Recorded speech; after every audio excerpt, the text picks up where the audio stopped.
USA to every high school across Texas. We'll discuss this and more of today's top stories. I'm Ernie Manous. And I'm Celeste Diaz-Sherman. We'll also discuss the current challenges facing birthright citizenship with University of Houston Law Center professor Seth Chandler. And I'm Frank Billingsley. Plus, we'll also learn about the upcoming opening of Houston's Ismaili Center, which is the first of its kind in the United States and 7th in the world.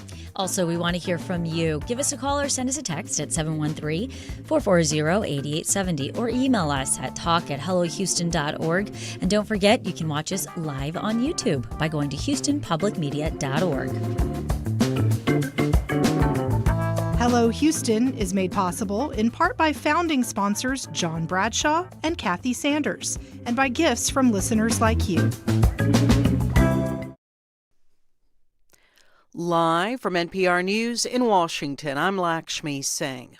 President Trump heads to Mount Pocono, Pennsylvania today for an event about the U.S. economy. NPR's Tamara Keith reports this focus comes as Trump faces polls showing voters blaming him for high prices. Trump has spent very little time during his second term traveling around the country to sell voters on his policies. Now, with his approval ratings at a low point and administration officials asking voters for patience, Trump heads to a resort in his swing district in Pennsylvania to talk about the economy. He's called affordability a Democratic con job and a hoax, but yesterday at the White House dialed it back a little. We brought prices way down from what it was. We inherited high prices. The most recent numbers show the inflation rate in September was the same as it was during former President Biden's last month in office. Tamara Keith, NPR News. Meanwhile, the Labor Department's out with its newest numbers on job openings, and they were largely unchanged in the month of October, showing employers posted 7.67 million vacancies. More than 20 Democratic-led states say they will not give the Trump administration the personal data of people on SNAP food assistance. The government has threatened to yank funding from states that do not comply. NPR's Jude Jaffe-Block has details. The states pointed out a federal judge already issued a preliminary injunction in October which blocks USDA from withholding funding from states that don't share the data. USDA has asked for items such as SNAP recipients' names, home addresses, birth dates, social security numbers, income information, and immigration status. The states say they object to the federal government collecting Americans' personal data without a clear need for it and cited legal and data security concerns. They suggested sharing de-identified data instead and asked USDA to answer a number of questions, including whether it can confirm state SNAP data won't be used for immigration enforcement. Jude Jaffe-Block, NPR News. Voters in Miami are going to the polls today in a runoff election for mayor that's getting a lot of attention nearly a year after President Trump's return to the White House. NPR's Giles Snyder has the latest. The race for the Miami mayor's office is officially nonpartisan, but President Trump brought national attention to it when he endorsed former city manager Emilio Gonzalez. The campaign has attracted big names from both sides of the aisle. Miami has not elected a Democratic mayor in nearly 3 decades. The party, however, is looking to former County Commissioner Eileen Higgins to help add momentum heading into next year's midterm elections. That's NPR's Giles Snyder reporting. At last check on Wall Street, the Dow was up 111 points. This is NPR News. Live from News 88.7 in Houston, I'm Alexandra Hart. Early voting ends today in the runoff election to fill a Houston City Council seat. Former City Council member Dwight Boykins and attorney Alejandra Salinas are squaring off after finishing within about 1 percentage point of each other back in November. Salinas won 21% of the vote, while Boykins took in 20%. This is to fill the at-large position 4 seat on Houston City Council. Sample ballots and more information can be found on Harris County's elections website. Democratic Congresswoman Jasmine Crockett has joined the race for U.S. Senate. She kicked off her campaign Monday in front of supporters in Dallas. There are folks who feel like their vote doesn't matter and that nothing will change or that candidates don't speak to them. And honestly, I can't blame them. But I'm here to address those Texans specifically who feel as their vote doesn't matter. Let me tell you it does. Josh Blank is the research director of the Texas Politics Project at UT Austin. He says Democrats feel as if they have a chance to finally break through Republican dominance at the statewide level. The last time that we had a midterm election under a Donald Trump presidency, we saw the top of the ticket race won by less than 2.5%. And so Democrats are looking at that as what the possible outcome looks like. And if we're starting this race with the leading Republican up on the leading Democrat by 2.5% to 5%, doesn't matter where you're looking in the country, that's a close race. Crockett will face State Representative James Tallarico in the Democratic primary. They are competing for the seat held by incumbent Senator John Cornyn, who is in a tough re-election battle with Texas Attorney General Ken Paxton and Congressman Wesley Hunt. Former Texas Lieutenant Governor Bill Ratliff has died. He was 89. Ratliff died Monday in Mount Pleasant, surrounded by family, according to an obituary. The moderate Republican served in the Texas Senate from 1989 to 2000 when he became lieutenant governor, and he held that post until 2003. It's 55 degrees and sunny right now on the University of Houston campus. Highs today in the mid-60s. I'm Alexandra Hart, News 88.7. Support for NPR comes from ARM, committed to delivering innovative, advanced computing designed to enable worldwide companies to unleash the capabilities and experiences of AI. The future of AI is built on ARM. ARM.com. This is NPR.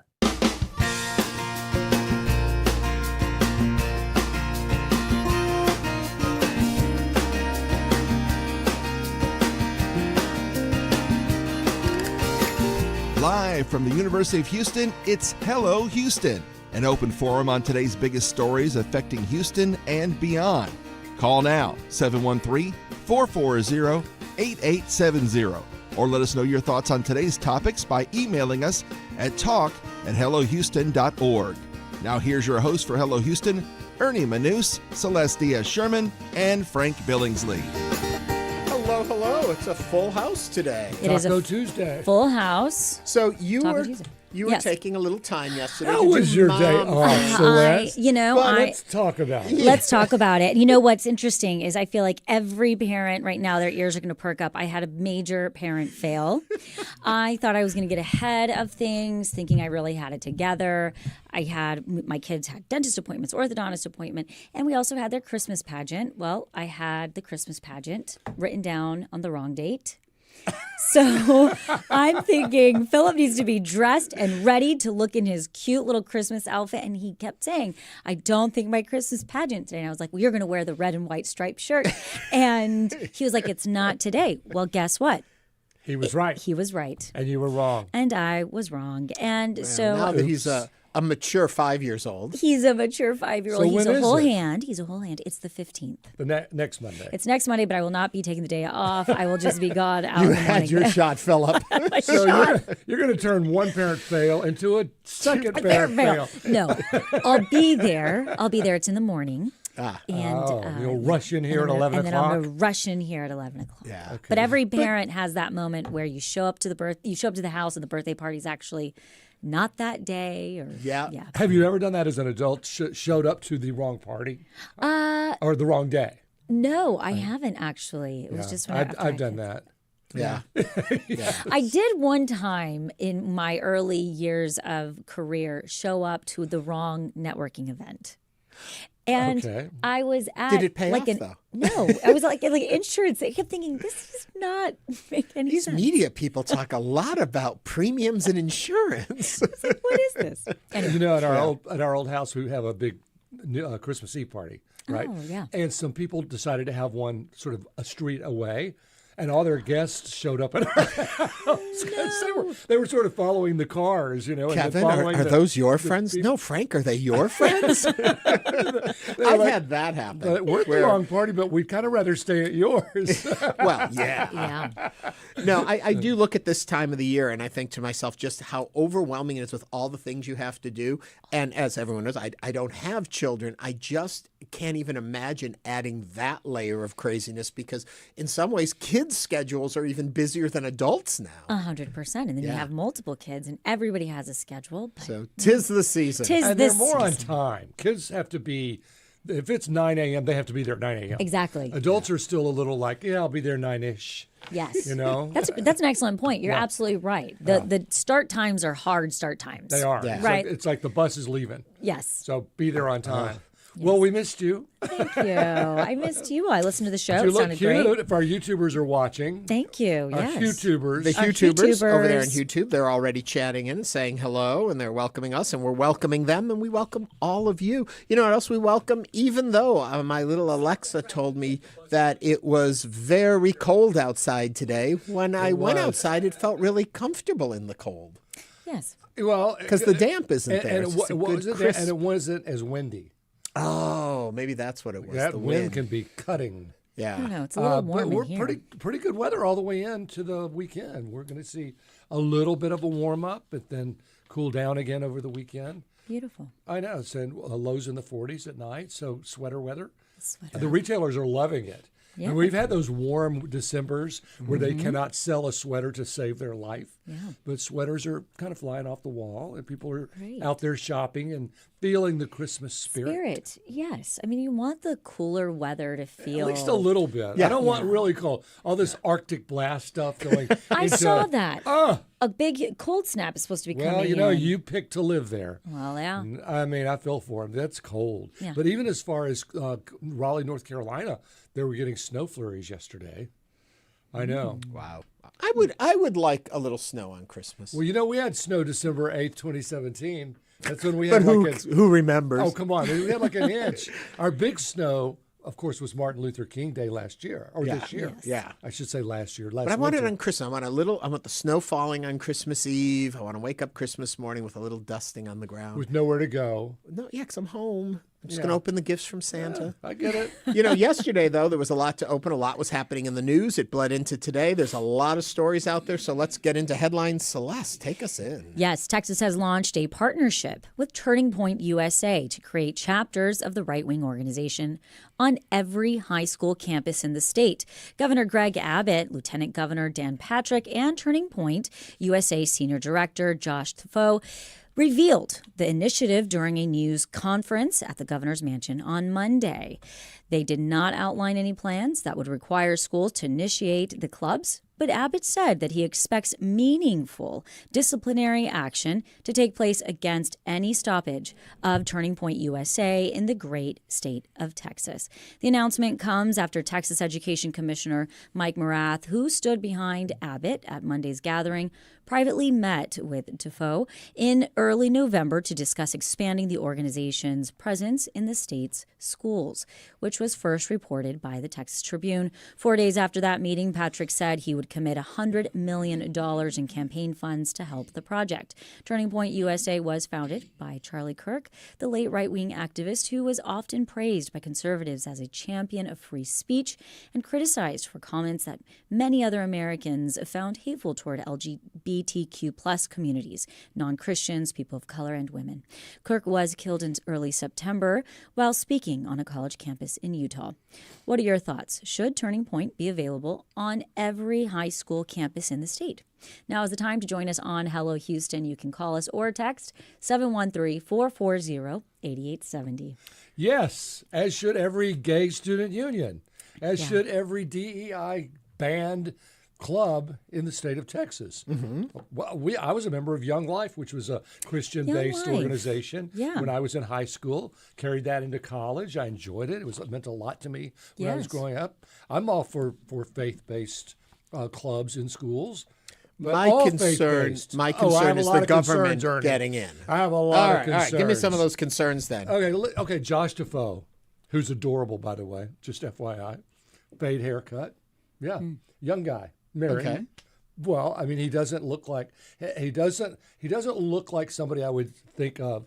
When I heard his name, I thought this is another one of those sort of older guys that he's the new Charlie Kirk. Okay. He says in his Facebook page from yesterday, God put together a spectacular Texas Turning Point partnership event today. Thank you, Governor Abbott, Lieutenant Governor Patrick, and Doug Deason for making this possible. Together, we will put Turning Point chapters on every high school and college in Texas. Let's tell young Americans about Jesus and the founding values of our country before they build their lives on lies. Okay. So that's where this is coming from. Yeah. We want to put white Christian nationalist clubs in every high school in Texas. What concerns me, as you point out about the government, is Greg Abbott has made it clear that if there's any pushback from any high school, they are going to suffer punishment. That's a little strong. I have no problem with diversity of voices on campus. I have a problem with a lack of diversity of voices on campus. Right, and of course. That's, I think, where the rub comes in. But I also this. have a problem with the government saying to these high schools who have school boards, who have superintendents, who have parents like yourself that will say, this is what I think should be allowed on our school's campus, having no voice in this. I have issue with the separation of church and state here and how you have a campus organization sitting with our government officials talking about their organization. That is my issue. Well, British computer guy on YouTube says the same thing. I thought Turning Point was a faith-based political group. Yes, it is. Once again, faith-based organizations have no business promoting politics and religion within the school system. And of course, one of the big goals of having this is not to only bring everyone to Jesus, but to make sure everyone is registered to vote. Mm-hmm. Well, and that's the other piece of this puzzle is the fact that part of the mission of Turning Point is to get the youth registered to vote. But which is a good thing. Registering to vote, we talk about it all the time. We're in favor of it. But it is pushing a certain ideology and trying to grow those voters in Texas, like what you even read from the Facebook thing, you know what? before I'm okay they start with growing to the form. Ideology. If you want to have some white Christian nationalist club on your campus, and it's okay with the school board, I'm fine with that. But have everybody. Have everybody, and that this is the problem. This is their trick. I've told you all along. These school vouchers. Now that all these school vouchers are going into even private schools, they're going to be able to tell private schools you've got to have a Turning Point, and it's called on high school campuses. By the way, it's called Club America. So if you're not in Club America, I guess you're in Club Non-America.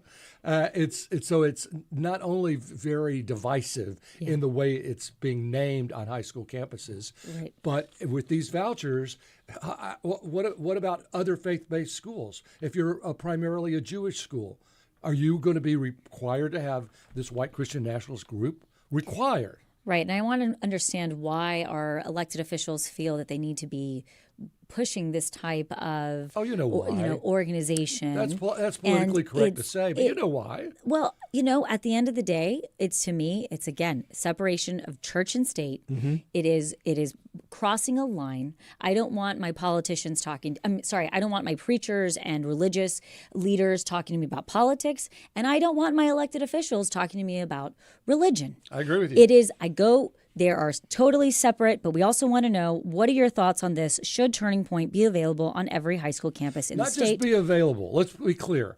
I think it should be available if the school board wants it and the parents and the kids want it. But I think all clubs should be available. And I don't think it should be mandated. This is a mandate from the governor of Texas saying we're putting this on every high school campus. And if you fight back or push back against it, then you are going to be in trouble. Correct. And imagine what type of position this also puts our superintendents in. This puts teachers in. If Mike Miles is listening, I wish you'd call in. That's assuming that every superintendent in Texas is very religious and follows these, aligns themselves with this religious ideology. I think if state is going to make laws about what's going on in our schools, then they should have criteria for clubs that all clubs can apply for, and that it's across the board. Okay, you want these in there, then what are the clubs that are allowed? What do they have to meet standard-wise to be allowed in the schools? And they all have to adhere to it. Right. It doesn't matter what the ideology is, as long as they fit the criteria that has been decided by the state. This is not that. This is picking a favorite. Well, this is the thing. We have already gone through this. Leave our schools alone. I've already said this with the 10 Commandments. Now this. Get out of our schools. Our kids need to learn how to read and write. Thank you. And maybe a secondary, a third language. We need to be educating our children on math, science, literature, and history. Preach, and not Celeste. sitting there. You're an elected official. across the state. Let's look at healthcare. Let's look at maternity wellness. Let's look at what is happening in our state that they're sitting there saying, they're creating, they're trying to indoctrinate our children to be white Christian nationalists. Well, that is what they are doing.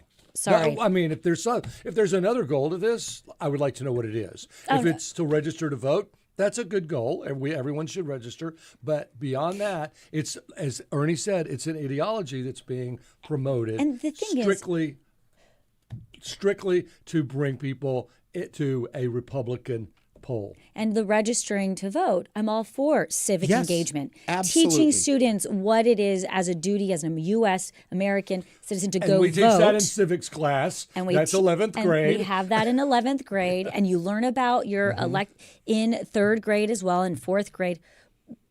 Yes. Right. Yeah. 713-440-8870. I just want to say one of our YouTubers, Nay99, said, nah, screw their criteria even. They'll use it to fit their agenda. Then somebody else says, get 'em, Celeste.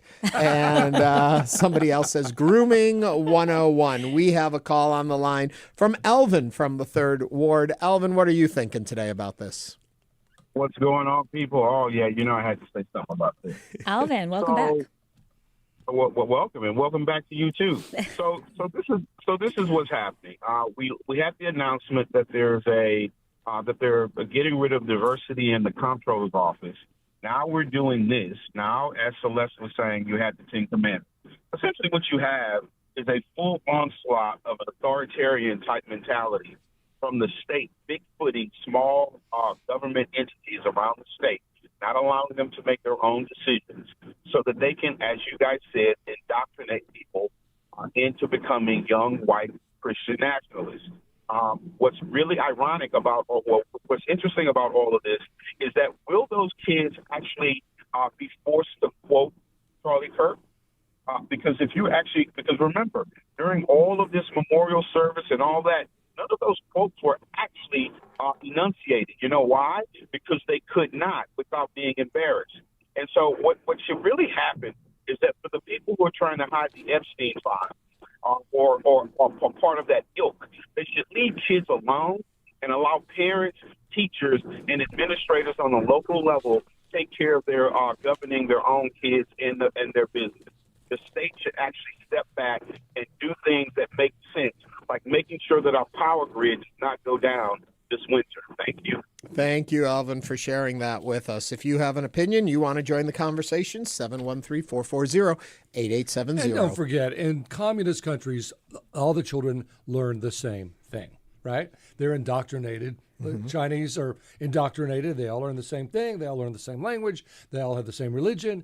And that is any authoritarian government. They want the children to all be the same so that you don't have to mess with free thinking once they're adults. And you don't have 2 or 3 or 4 parties. You have one. And again, it truly puts the way I look at this as somebody who, my sister is an educator in the state of Colorado.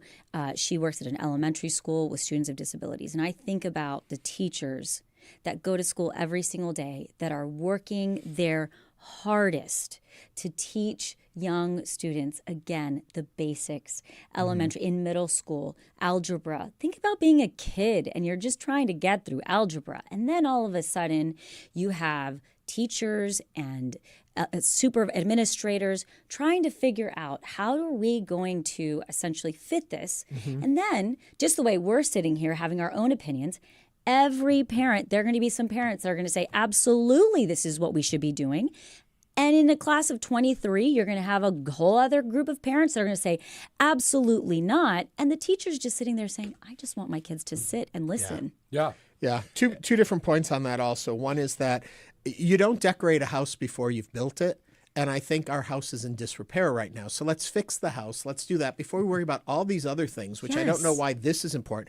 The second point on that is observers are cautioning that this isn't just about giving students a voice, but about embedding a coordinated right-wing agenda into public education, potentially compromising the pluralistic and neutral character schools are supposed to uphold.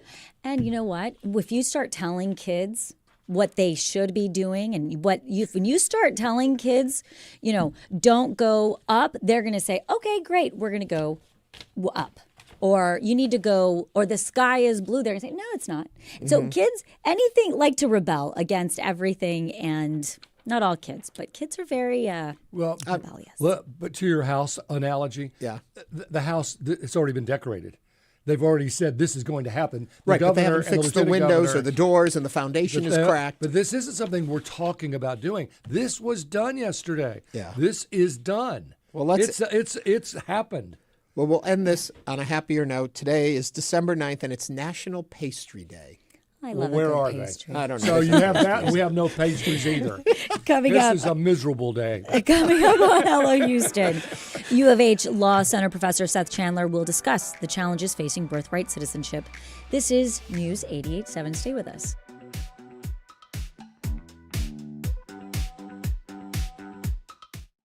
Hi, I'm Lenny Ambrose from St. Arnold Brewing Company, proud supporters of Houston Public Media. Right now, with your $60 donation, you can choose tickets to News and Brews. This member-exclusive event takes place February 17th. Enjoy a pint, connect with fellow NPR fans, and meet the Houston Public Media newsroom in person. Select News and Brews tickets when you donate at houstonpublicmedia.org/donate.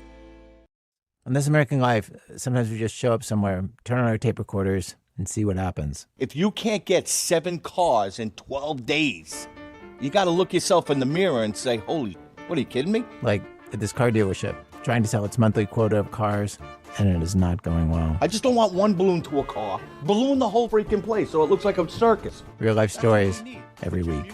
Saturdays at 11 a.m. and Wednesdays at 9 p.m. on News 88.7. The United States and China may be the world's most powerful countries, but they aren't the only ones with influence. If we take military power, then the US and China, are very powerful and no one else really comes close. If we look at economics, it's a much broader selection of countries. How India, Russia, and others still sway global affairs. That's next time on Think. Tune in tonight at 10 on News 88.7. Support comes from Texas Mutual Insurance Company, a workers' compensation provider dedicated to supporting the state's businesses through safety-focused policyholder plans and annual programs. More at texasmutual.com/TXM Advantage. Support for Houston Public Media comes from Good Reason Houston, with the 2025 Houston Public Education Snapshot, tracking how Houston's schools are preparing students today for a living wage tomorrow. Learn more at goodreasonhouston.org.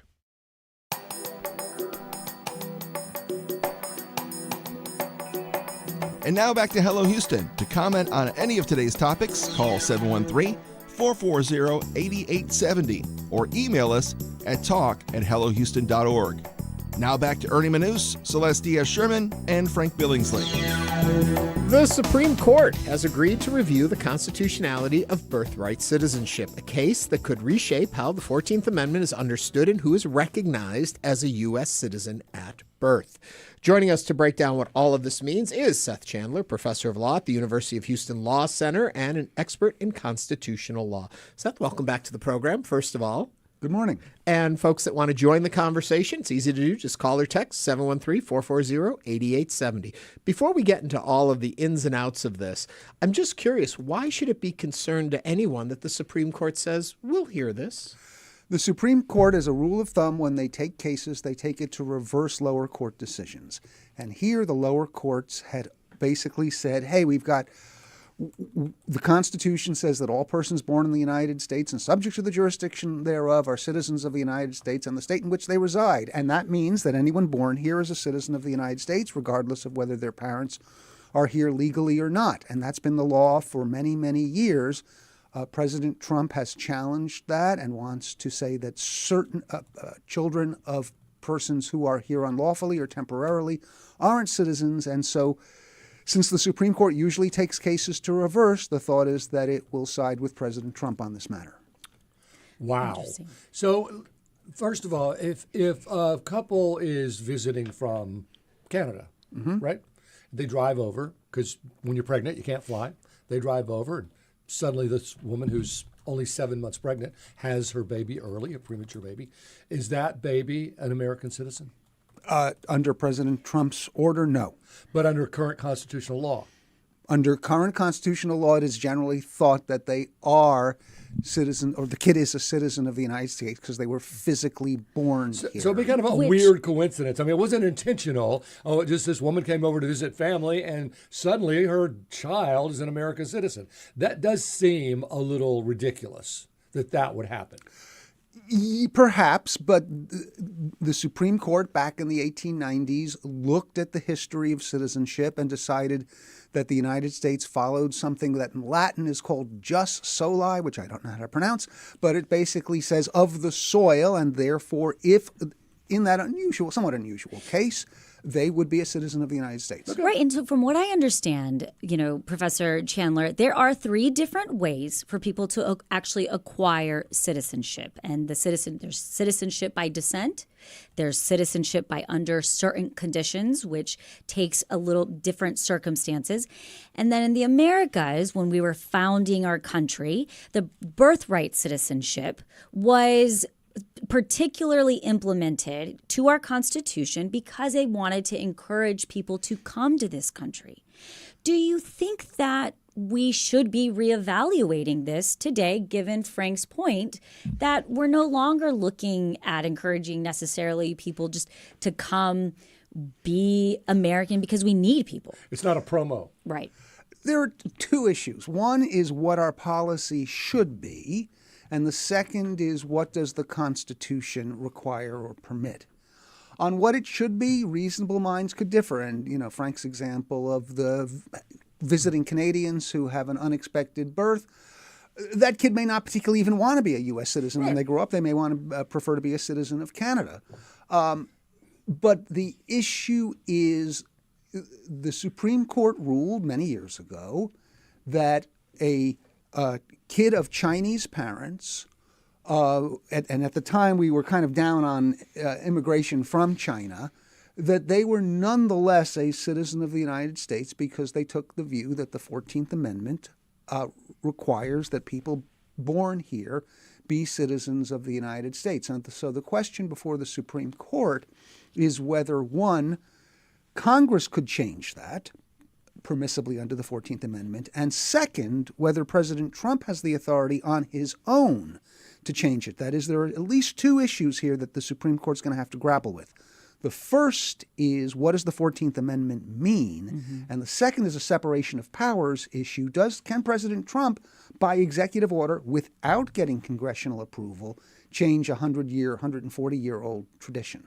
Now, I think also, though, to your point, and to Frank's, going back to Frank's analogy, is what about, I grew up in South Texas. What about people that say there are people taking advantage of the system of the birthright citizenship, and they're coming in from the border towns. They're coming in across from, let's just say, Matamoros, Mexico, right? And they're coming into Brownsville. They're having their babies, and then they're going back, but now their babies can get all the types of benefits in the United States. And that is anchor babies. And that is taking advantage of the system. That's really the elephant in the room, isn't it, Seth? I mean, that's what this is about, anchor babies.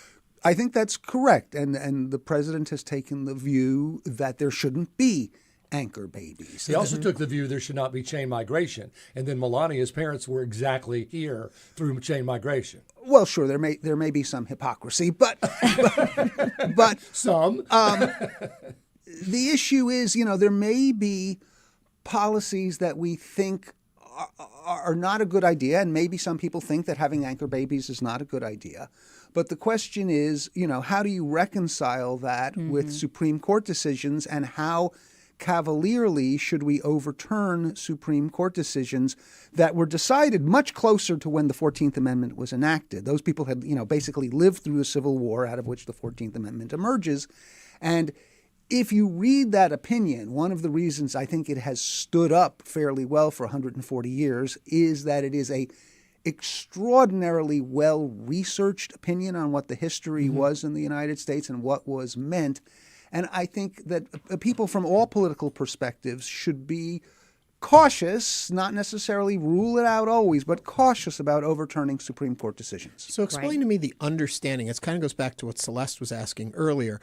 Before the 14th Amendment, how did we understand this as a nation? Yeah, well, before the 14th Amendment, it was actually kind of fuzzy on how you got citizenship. The one thing that was clear from the Dred Scott decision back in the 1850s was that persons of African descent, no matter what, even if they were manumitted, even if they were freed, they could not be citizens of the United States ever, no matter what. And the 14th Amendment was definitely designed to overturn the Dred Scott decision. But exactly how you got citizenship in the United States before that was not 100% clear. Let me speaking of clear, let me clarify something. All of Donald Trump's children are legal citizens. They were born by an American father who had citizenship. There's some YouTube, and they would be citizens under his plan. Well, yes, but I mean, Barron Trump, even though Melania is his mother, he's not an anchor baby. There's been some questions about that. No, Barron is not an anchor baby. And neither are the other three children through Ivana. That's correct. And that would even be true under President Trump's plan, because if the father is a U.S. citizen, then the kid is a U.S. citizen, even under President Trump's plan. Correct. So I want to take it, though, looking at the actual, could birthright citizenship be revoked? And there's two ways. And the one we're looking at right now is the Supreme Court reversal. Now, my other question is could the president also have said, I'm going to make a constitutional amendment, and it's going to require Congress to go through and vote for it?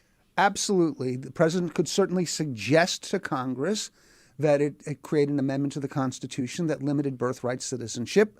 I don't think it would actually succeed, because it would require 2/3 of the states to approve it. 2/3 of each House of Congress to approve it and 3/4 of the states to approve it. And getting 3/4 of the states to agree on anything these days, let alone 2/3 of Congress, is extraordinarily difficult. Really quick, you need that to amend an amendment, or Yes. just to put an amendment out there? Either to amend an amendment or to have an amendment in the first place, like the repeal of So they both prohibition. need the same. Let me ask you this, because we've seen this with the ICE raids. If you have an American citizen father and an American citizen now child, if the mother has not gone through the whole process, she could be deported. Why is that? Why is a woman or a man who's married to an American citizen and has an American citizen child not automatically given American citizenship? Because that's not the way the law works. You could change that and give them citizenship. Well, don't you think if we're talking about a baby automatically having it with an American father or an American mother, that an American parent, a parent of an American child should have it? I mean, well, perhaps, you're the but lawyer, a few minutes ago you were worried about anchor babies, and now you're creating anchor daddies. No, but the anchor daddies are married to an American woman citizen and also have an American child citizen. So why wouldn't they be, just by virtue of having a family that are American citizens, be an American citizen? Well, you ought to think about the incentives that creates. That creates an incentive for anyone who wants an American citizenship to procreate and maybe not even take responsibility for the child. So I think there would be mixed views on the wisdom of that amendment. All right. Well, I'm learning something here. Yes. And just to clarify, we are not necessarily saying that, anchor babies, or we're using that term. We understand that that could essentially be a controversial term. I do want to clarify, evidence has shown otherwise, that undocumented immigrants usually are not able to gain legal status through U.S.-born children. I also want to clarify that research shows immigrants consistently contribute more in taxes than they actually receive in benefits. Well, the anchor baby moniker came from Jeb Bush. He used that when he was running for president out of Florida. Just FYI. Okay, I want to go back to where you started this conversation and talking about the Supreme Court and what they're looking at and what they need to look at, because I think sometimes we get caught up in the news story of the day and we're not really focused on what the Supreme Court actually has in front of it. When you talk about the 14th Amendment and birthright citizenship, it seems as though in the verbiage that's in the amendment, there is no wiggle room. A lot of these are much more vague. This seems pretty specific. What am I missing? Yes, you are missing a case called Elk versus Wilkins from the 1880s, which was about a Native. I should have read up on that. You should have. It's about a Native American who was born on a reservation but assimilated and was living in white society in the Midwest. Okay. He tries to register to vote, and they tell him, nope, you're not an American citizen. You can't register to vote. The Supreme Court says No, Native Americans who are born on a reservation are not citizens of the United States, even though they were born physically within the United States. And that's because they have, by virtue of having been born to a tribe on a reservation, an allegiance to the Indian tribe. And so that is the argument that legal scholars who support President Trump's view are pursuing, that if you are from Honduras or Nigeria or wherever, and you have a kid, the allegiance is to the foreign nation, not to the United States. And so that there are two cases which are not fully consistent with each other from the 19th century on what subject to the jurisdiction of means within the 14th Amendment. The 14th Amendment does not say if you are born here, you are a citizen. It says if you are born here and subject to the jurisdiction of the United States, you are a citizen. And it is contested what subject to the jurisdiction of means. Okay, so I've got two questions that follow up on that one. First of all, to the subject of jurisdiction that you were just talking about there. When the Supreme Court justices wrote that decision and put it out, do we have understanding of what they meant by that terminology at that time from writings and conversations?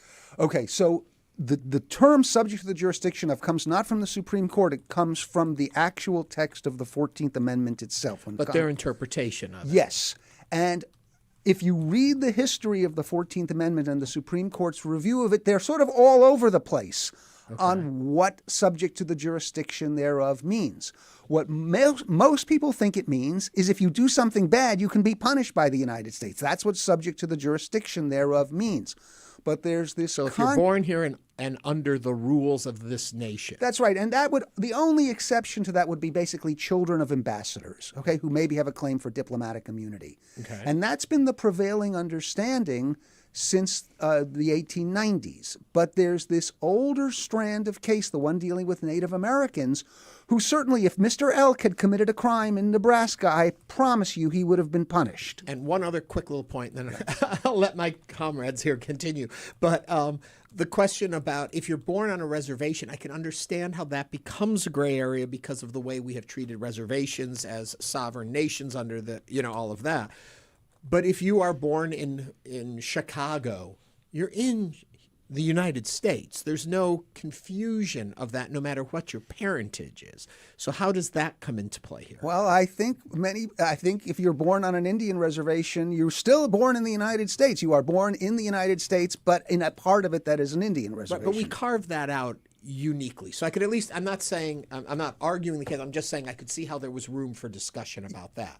But outside of that, I don't understand how there is room for discussion.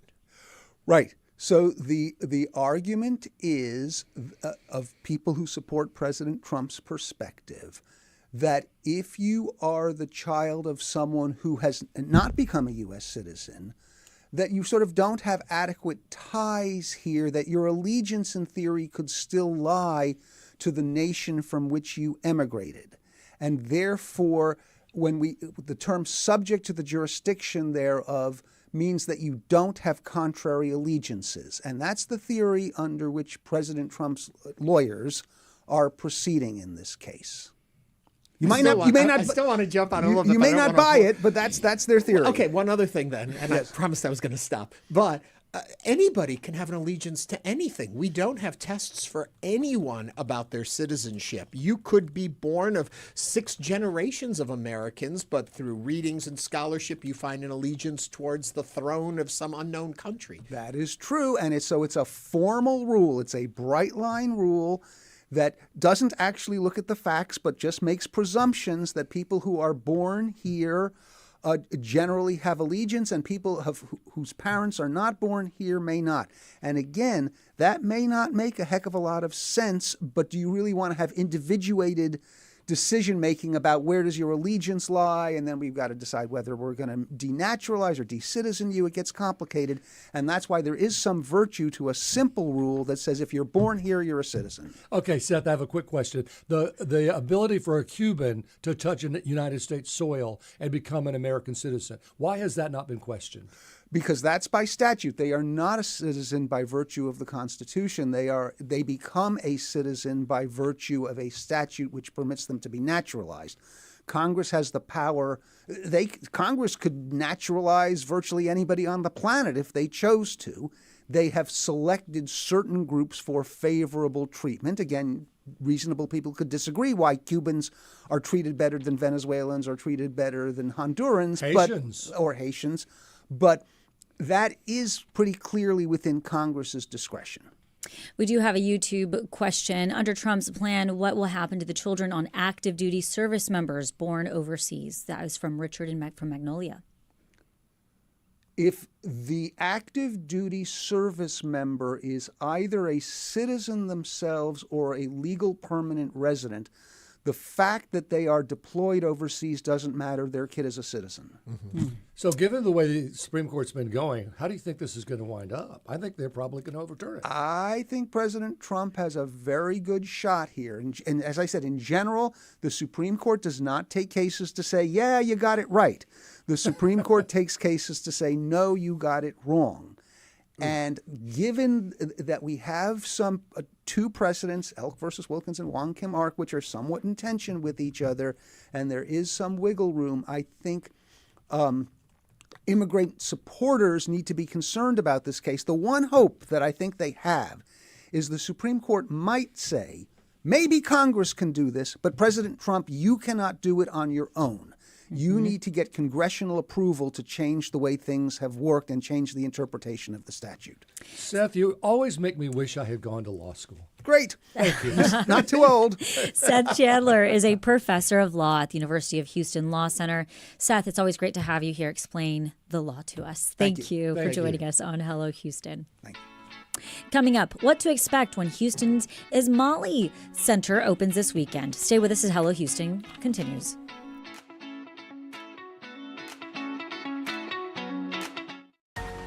We know you value Houston Public Media. That's why you're watching right now.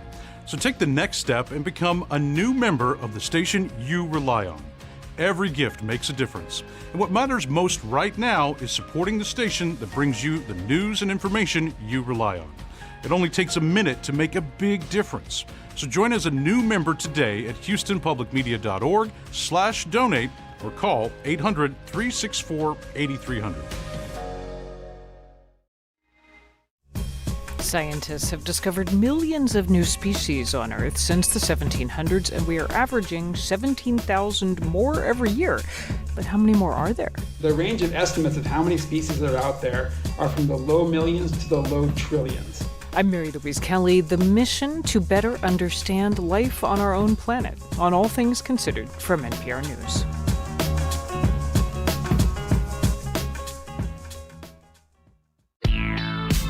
You ever wonder where all the hundreds of billions of dollars are coming from that are funding this AI boom? I don't even think Americans are necessarily unfamiliar with this concept. We might have even heard of it previously as a shadow bank.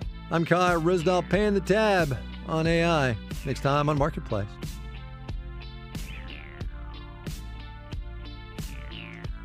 Tune in to News 88.7 today at 6:30. Support for Houston Public Media comes from listeners like you and from School of the Woods, founded in 1962, offering Montessori education from early childhood through grade 12. Enrollment is open now. More info at schoolofthewoods.org. Support comes from Navasota Theater Alliance, presenting A Tuna Christmas, a comedy set in the town of Tuna with characters preparing for seasonal events. December 5th through the 21st. Tickets available at navasotatheater.org.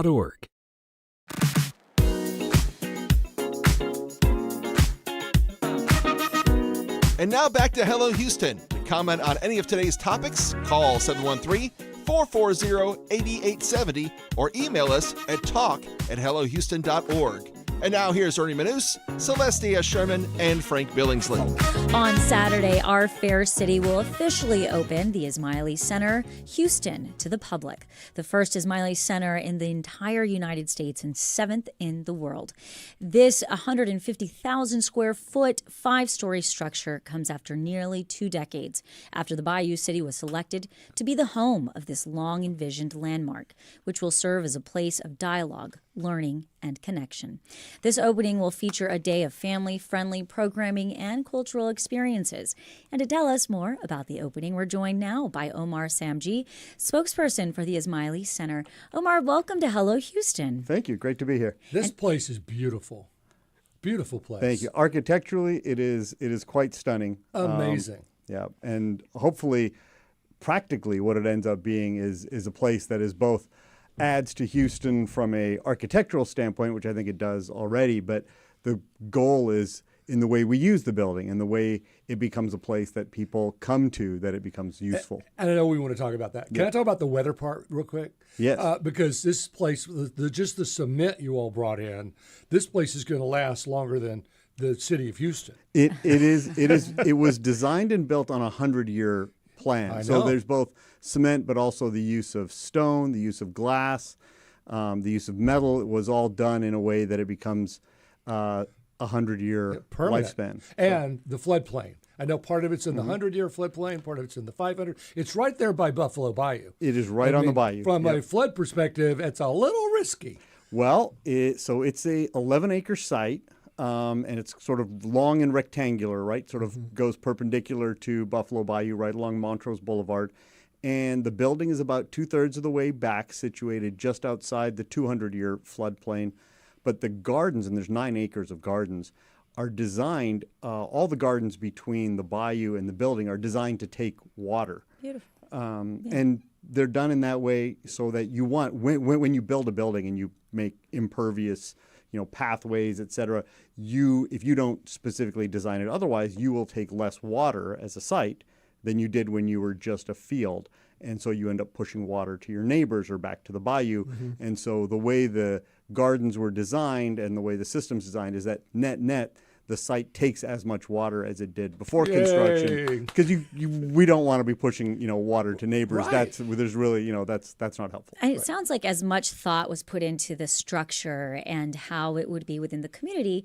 It sounds like there's a lot of thought being put into why it's coming to Houston. Talk to us about that conversation and what this means for the city to be getting this type of center. Sure. So this is the first Ismaili Center in the United States, and Houston being a very international city in terms of being a global city, but also a city that is diverse, that is welcoming, that is culturally rich. We've got I believe, the second largest live theater district in the country. We've got amazing museums, and having moved here 13 years ago, and become part of the Houston community, it is an extremely welcoming city. And so for the center, whose goal is to create spaces where people will connect and where people who are interested in learning about differences between not just faiths, but different perspectives and different intellectual topics and different artistic and cultural topics will want to come.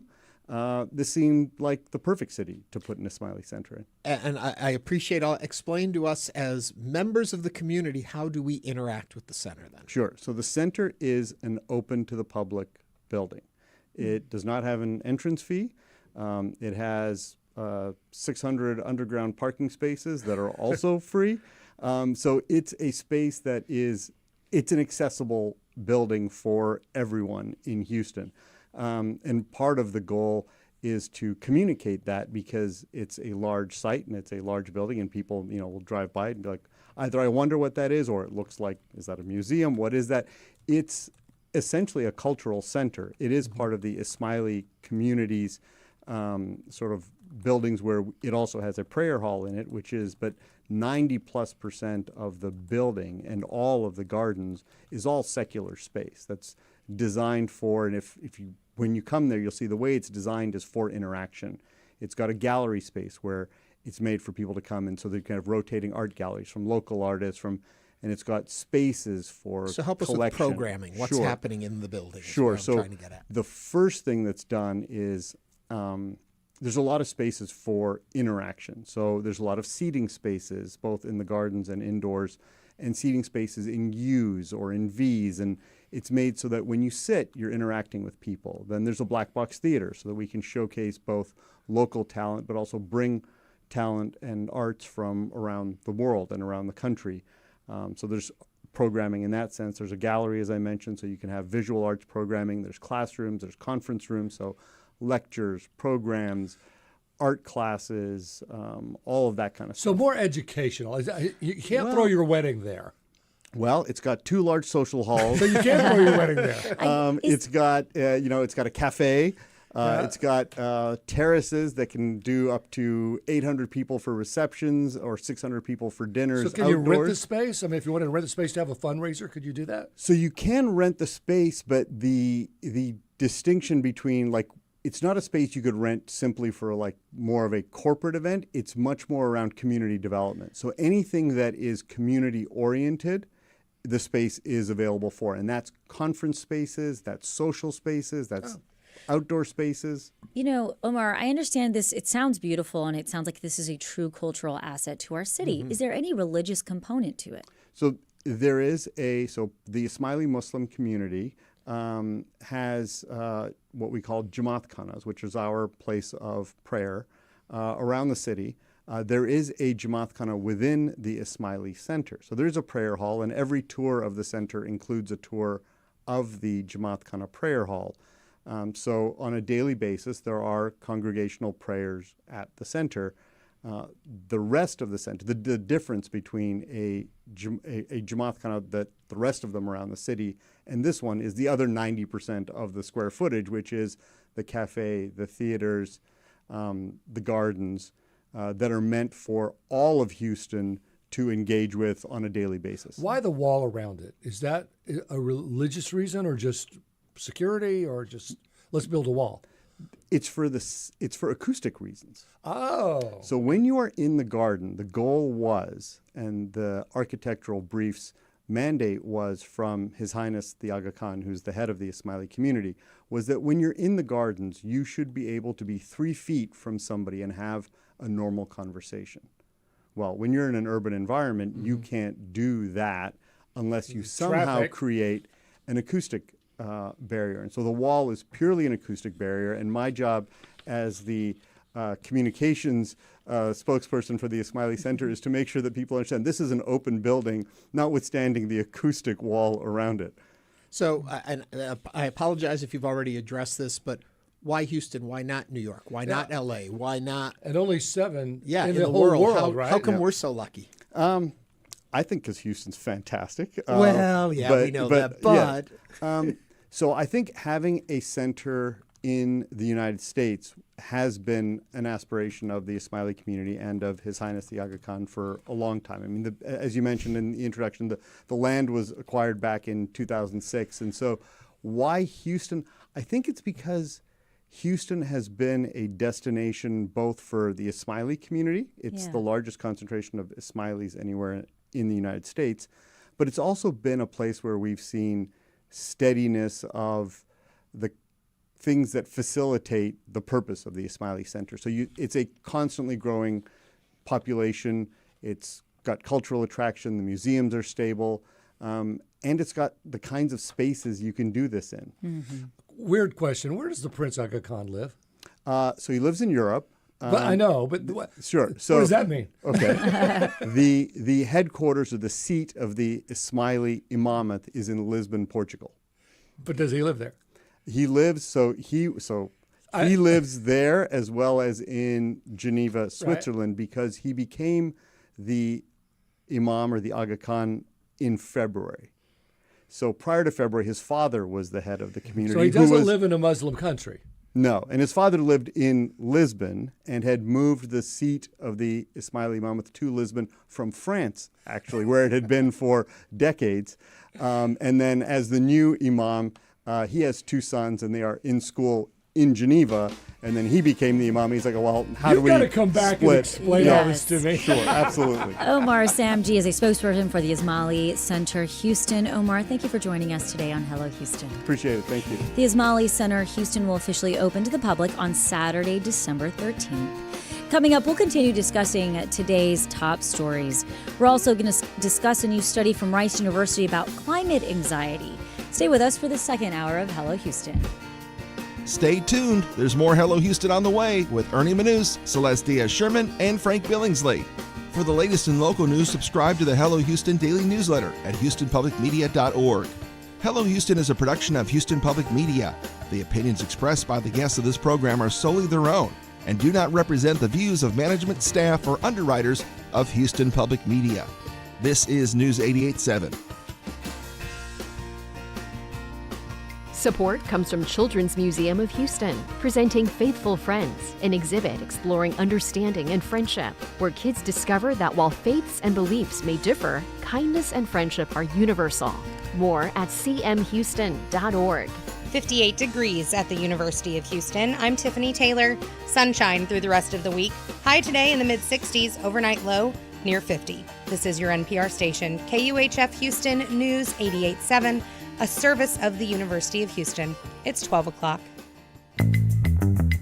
Just ahead on this hour of Hello Houston, the developer of the iPhone app, ICEBlock, is suing the Trump administration after its removal from Apple's App Store following demands from the White House. We'll discuss this and more as we continue looking into today's top stories. I'm Celeste Diaz-Sherman. And I'm Frank Billingsley. We'll also be joined by Rice University's Dr. James Elliott.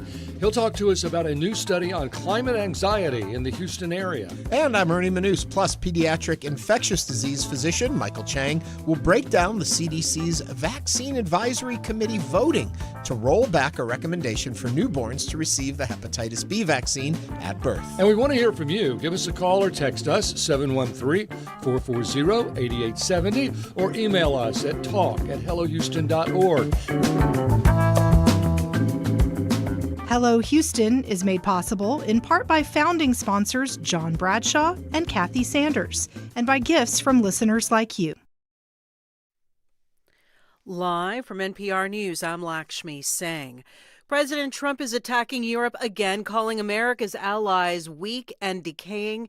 NPR's Mara Liasson has details. In a wide-ranging interview with Politico, Trump denigrated the Western European democracies that until now have been the United States' staunchest allies. Trump said Europe doesn't know what to do. He blamed European leaders for failing to control immigration or stopping the Russian invasion of Ukraine. They have to play ball. If they don't read agreements, potential agreements, it's not easy with Russia because Russia has the upper hand. Trump is pushing Ukraine's President Vladimir Zelensky to accept his latest peace plan, which includes several core Russian demands. It would force Ukraine to give up territory to Russia, put limits on Ukraine's military, and restrict the country's sovereignty. Mara Liasson, NPR News. A federal judge has agreed to release grand jury and other investigative materials from the prosecution of Ghislaine Maxwell, a longtime confidant of the late convicted sex offender Jeffrey Epstein. NPR's Ryan Lucas has the latest. The Justice Department in November asked a federal judge in New York to release the investigative materials from Ghislaine Maxwell's sex trafficking case after Congress passed the Epstein Files Transparency Act. Now, U.S. District Court Judge Paul Engelmayer has granted that request and authorized the department to publicly release the grand jury materials as well as the investigative records while redacting personally identifiable or other victim-related information. A similar request to make public investigative records from Epstein's prosecution in New York is still pending before a different federal judge. Maxwell is currently serving a 20-year prison sentence for sex trafficking and other offenses. Epstein died in a federal lockup in 2019. Ryan Lucas, NPR News, Washington. The U.S. Supreme Court is weighing a Trump-backed appeal to end limits on party spending in federal elections. The justices are revisiting a 2001 decision that upheld a provision of federal election law that dates back more than half a century. High court's also considering the administration's challenge to a 90-year-old decision limiting presidential control over independent agencies. Policymakers from the Fed are holding a two-day meeting in Washington, D.C. NPR's Scott Horsley reports. Investors are fairly confident the central bank will lower its benchmark interest rate by a 0.25 percentage point tomorrow. They'll also be watching what Fed Chairman Jerome Powell and his colleagues have to say about prospects for additional rate cuts in the new year. There's considerable uncertainty as the central bank's trying to keep a lid on both inflation and unemployment. Pepsi is planning to cut jobs and narrow its product lineup by 20% as it works to cut costs and lower prices. The soft drink and snack maker has been under pressure from an activist investor. Scott Horsley, NPR News, Washington. This is NPR. Live from News 88.7 in Houston, I'm Alexandra Hart. With the Supreme Court having upheld Texas's congressional redistricting plan and the filing period now closed, the field of candidates for Texas's March 2026 primaries is now set. News 88.7 political reporter Andrew Schneider has an overview of some of the contested primaries in the Houston area. The Democratic primary for the 18th Congressional District will include Congressman Al Green, who was drawn out of his current 9th district by the state legislature. He'll face the winner of the runoff to fill out the term of the late Congressman Sylvester Turner. Both acting Harris County Attorney Christian Menefee and former Houston City Council member Amanda Edwards have registered to run in the primary. Democratic Congresswoman Sylvia Garcia also saw her 29th district redrawn. She'll face a challenge from former State Representative Jarvis Johnson. On the GOP side, Congressman Dan Crenshaw faces a challenge from State Representative Steve Toth in the 2nd District, and 6 Republicans are vying for the redrawn 9th District. The contenders include State Representative Briscoe Cain and 2022 Harris County Judge candidate Alex Mueller. I'm Andrew Schneider, News 88.7. Holiday spending is up this year despite projections of a lack of spending coming into this December. Deloitte recently released a survey showing that consumer spending was supposed to drop by 11%. However, Barbara Stewart, chair of the Department of Human Development and Consumer Sciences at the University of Houston, says holiday spending is actually up 7.7%, including here in Houston. What we're finding is household income tends to make a difference for households who are over $150,000, the projections are that those households will spend as much as 26% more, while those under $50,000 will spend about 24% less. Stewart was a guest on this morning's Houston Matters. A local school district says one of its employees was seriously injured this morning after being hit by a bus. Angleton ISD says the incident occurred at the transportation center. The employee was transported by life flight to a nearby hospital. I'm Alexandra Hart, News 88.7. Support for NPR comes from NPR stations. Other contributors include Fisher Investments. Fisher is committed to helping clients stay on track to reach their financial goals and enjoy a comfortable retirement. FisherInvestments.com. Investing in securities involves the risk of loss.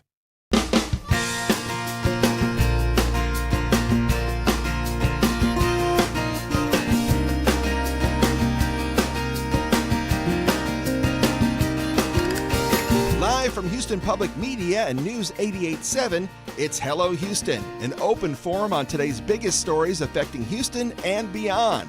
Call now, 713-440-8870, or let us know your thoughts on today's topics by emailing us at talk@hellohouston.org.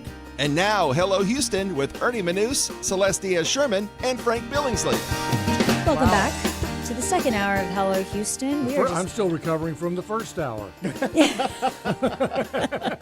Frank needs a nap. I wanted to mention, I talked to Omar, and they do have docent-led tours of the Ismaili Center. Oh, good. And it's really interesting. I've never seen a website like this. It says it's the.Ismaili. Oh, yeah. Not like Ismaili.org or Ismaili.com or Ismaili.edu. The.Ismaili. And Ismaili is ISMAILI. Mm-hmm. Just an interesting web address. I've never seen a web address like that before, but it's the.Ismaili. And you can go and I asked him, I said, can anyone really rent the space? And he said, as long as it's not some sort of racially charged group, but LGBTQ groups are welcome, Hindu groups are welcome, Jewish groups are welcome. Everyone that aligns with the idea of peace and justice and community and kindness is welcome. Mm-hmm. Yeah. And they do have docent-led tours. Okay. That's all I wanted to make sure I got that in for Omar. Yes, no, I'm just definitely. curious to see more of the gardens and see it. I mean, I've driven by the entire time it's been being built, and the funny thing I was telling them, I'm so happy it's finally open because they've done a lot of road infrastructure work around there as they've been building it. So there's always a detour around there to get to my Kroger. But now I can get to my Kroger easy again. Nice. Yes. And I also, it's interesting because anytime in our city you have a space that is being curated for gardens and outdoor and conversation, I think that's great. Yeah. Well, it's a beautiful building. If you haven't seen it, it's definitely worth a visit. I don't know that I would recommend going when it's opening because I think it's going to be very busy.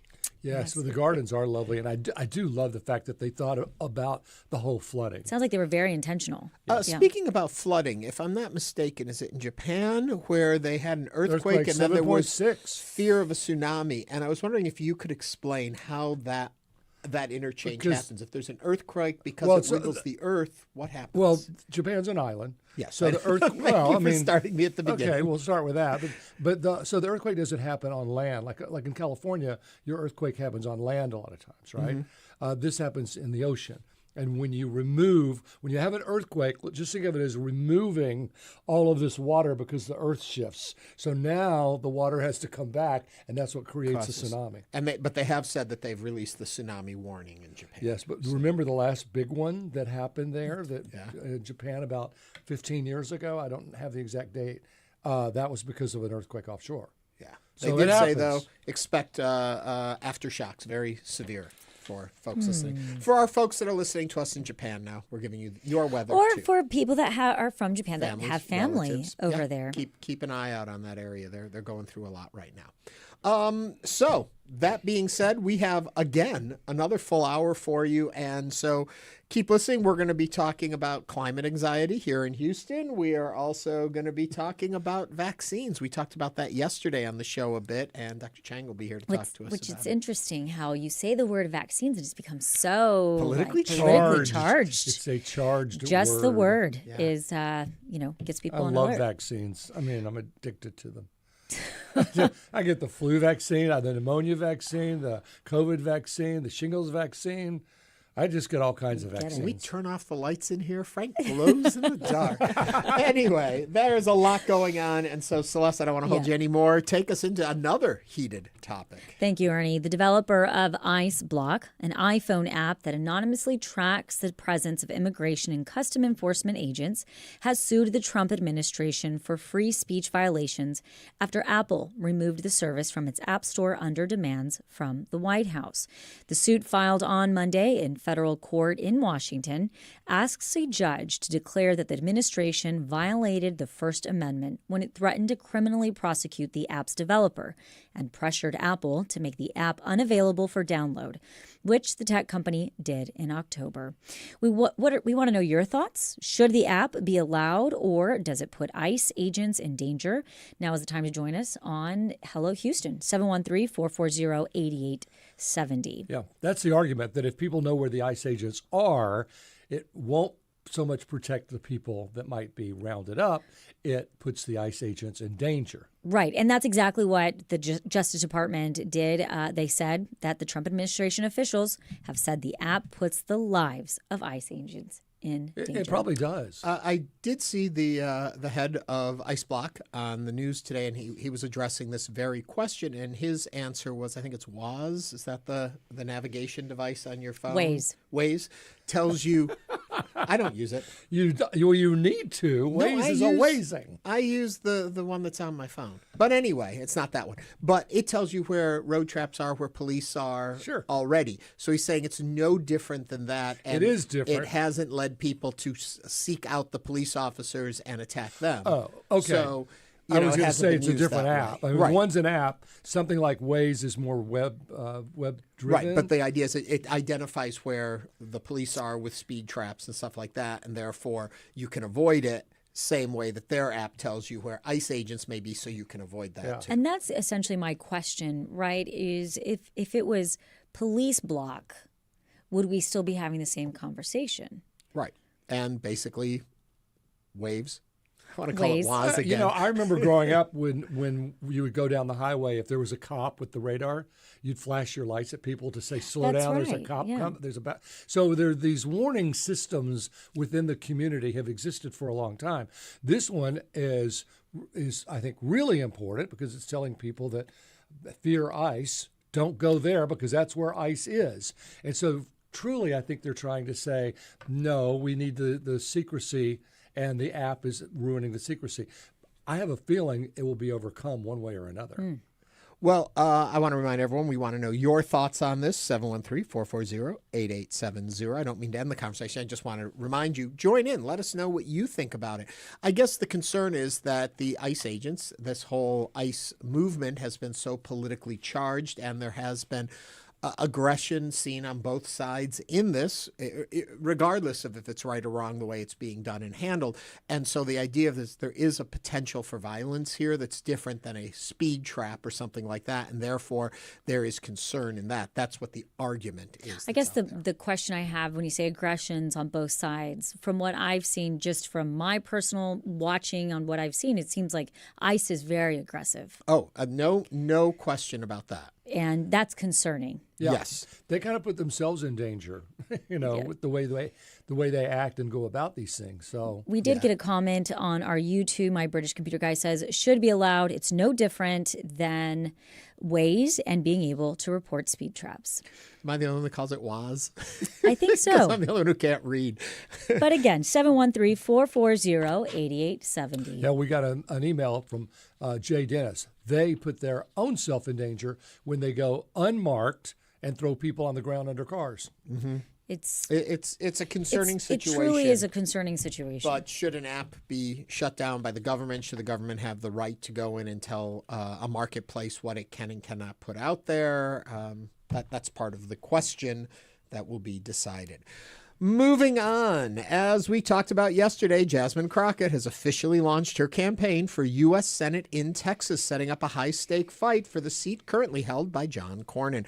Crockett, a second-term congresswoman from Dallas, known for her outspoken style and sharp clashes with Republicans, entered the race on the final day to qualify, which some thought was interesting when she chose to do it. She brings national attention and seriously funding momentum to the contest many see as crucial in Dems' bids to reclaim the Senate majority. If selected as the Democratic nominee, Crockett would likely face a divided GOP primary where Cornyn is already being challenged by prominent Republicans, Texas Attorney General Ken Paxton and U.S. Representative Wesley Hunt. For Democrats, her entry injects energy into what has long been considered a long shot, but also raises questions about whether her bold style can win statewide in a GOP-leaning Texas. What do you think about Crockett officially entering the race? Do you think she can actually win, or is this a win for Republicans, as Senator John Cornyn is saying of her candidacy, quote, am I hiding my glee? Question mark. I'll try to wipe the smile off my face. I would say it's a gift. Will Crockett help or hurt the Democrats? 713-440-8870. Hurt. I think she'll hurt. I don't think she'll win. She might beat James Tallarico, who I like. I think he has a better chance with a blue wave of beating the Republican candidate than she does. We talked about this a bit yesterday, and it basically mirrored what you're saying. I watched her speech, though, yesterday. A lot of people are looking at the video she released, which was 45 seconds of her sitting there and hearing Trump talk against her for the time, giving insults to her. And they questioned, what are her policies? What is she doing? It just looks like a vanity run. If you listen to her full speech, which I did, she does talk of issues and her reasons and her logic for this and belief in the fact, like with, I think you mentioned it yesterday, Obama being told, you don't have a chance to win. And then Obama went on to win the presidency, that she's been told she doesn't have a chance to win. The time isn't right. And it's not right for her. And she has a strong belief in it. I think if you're going to run, you have to have a strong belief in what you're doing. I still think, like we said yesterday, when you pit her up against a Republican in this state, I don't think she has the draw across the aisle that a Tallarico could have. Well, Democrats have not won a statewide race in Texas in more than 30 years. I voted for Ann Richards. So Democrats need to net 4 seats to take back the Senate next year. Yes.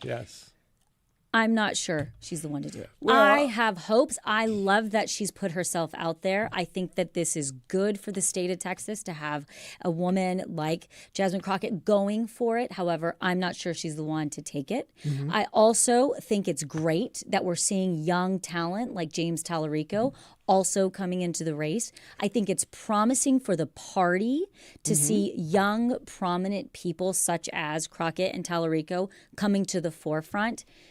I'm not sure they're going to take it. I think it's interesting, like what you're saying. We are very fortunate as a nation to have new, fresh voices on the scene. And what's interesting on the Democratic side is they come from two very different attempts, ideologies of how they go about it. They have very similar platforms in what they believe, but their approaches are vastly different.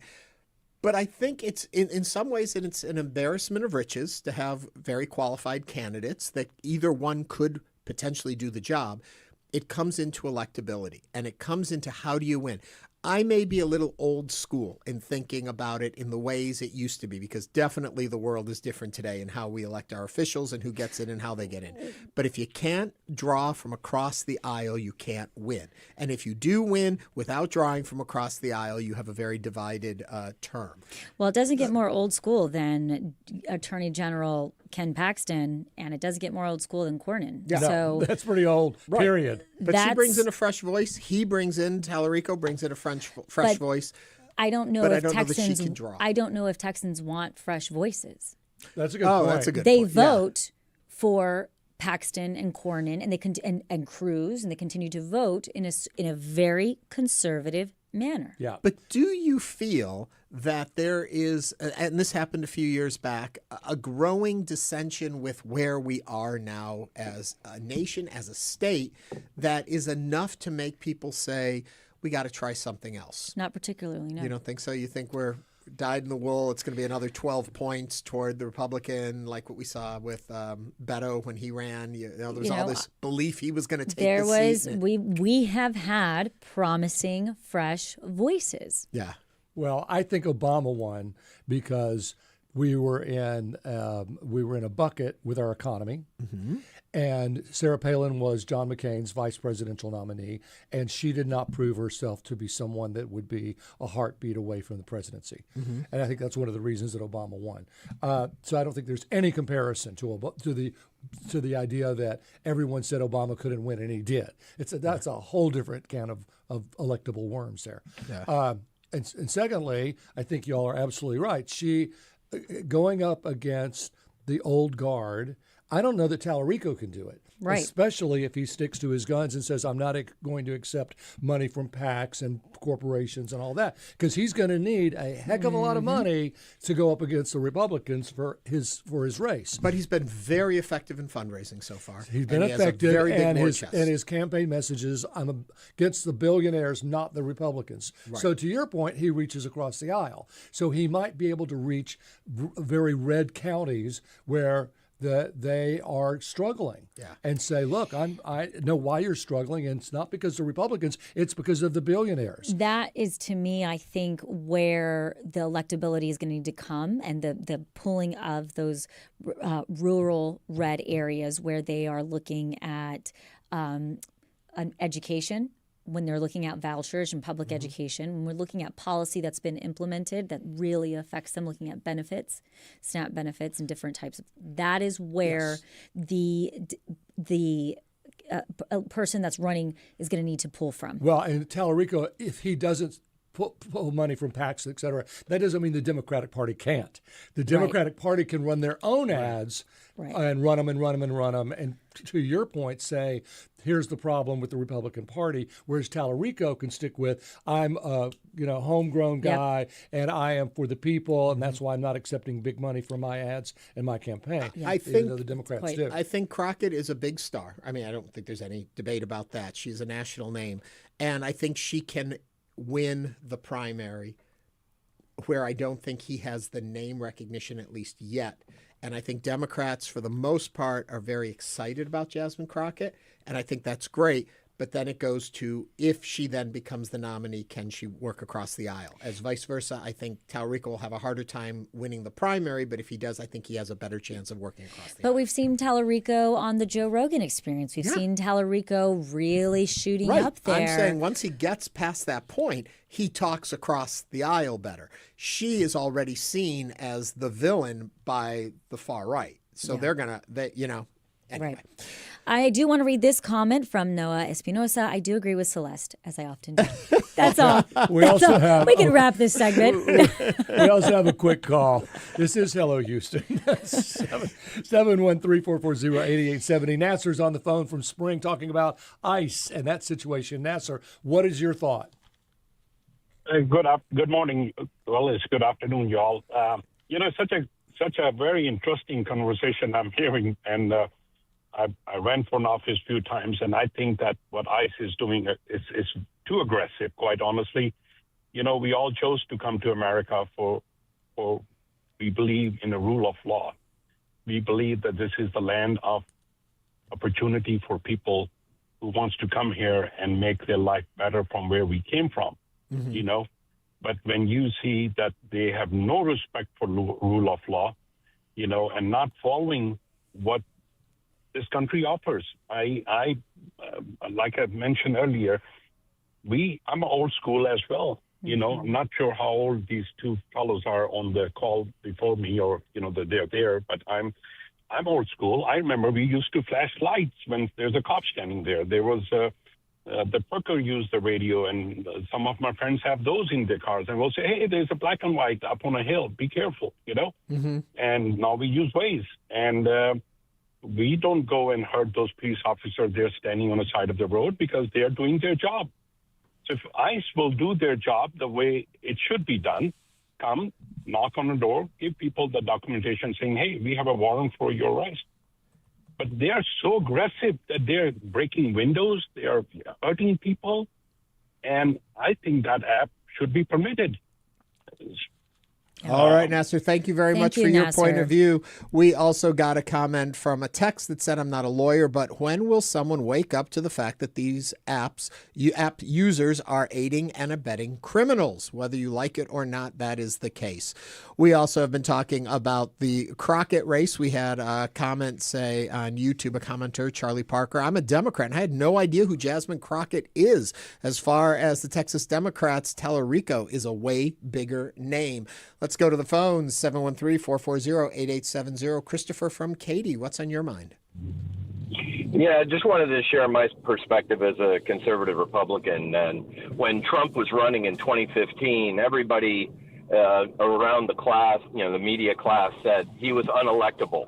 They wanted him to run, begged him to run, please run. And a lot of us, even myself, said, oh, there's no way that this guy's even going to get out of the primary. So he really changed the rules on what electability looks like. And I think that when you talk about Democrats and when you talk about Republicans, you need to distinguish between primary voting Democrats and primary voting Republicans. And so it would seem to me that Jasmine Crockett definitely has an inside track with primary voting Democrats. I just don't think she's going to be able to pull from the different constituencies that Trump pulled from. He got a little bit more of the Hispanic vote than typical. He got a little bit more of the African-American vote than typical. And so it's some of those across the aisle, if you will, constituencies that Trump pulled from to make the unelectable electable. I don't know that Jasmine Crockett has that kind of pull. I think she will have enough strength among the primary Democrats to win the primary. But as you guys have noted before, Democrats don't win statewide in Texas, and I don't think the demographics have changed enough to change that equation. Christopher, thank you very much. Time will tell. Time will tell. Yeah, that's exactly what we were thinking, though. Yeah, right on point. Coming up on Hello Houston, we'll speak with Rice University's Dr. James Elliott about climate anxiety in the Houston area. This is News 88.7. Stay with us.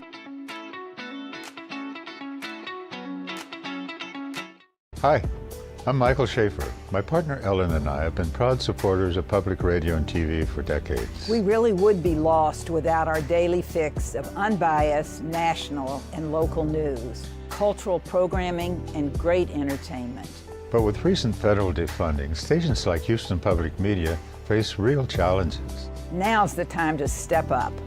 Give now at houstonpublicmedia.org. Thank you.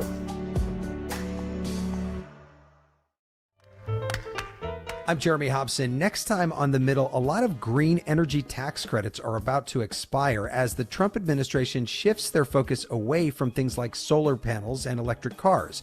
Many Americans have already made the switch to save money for environmental reasons or both.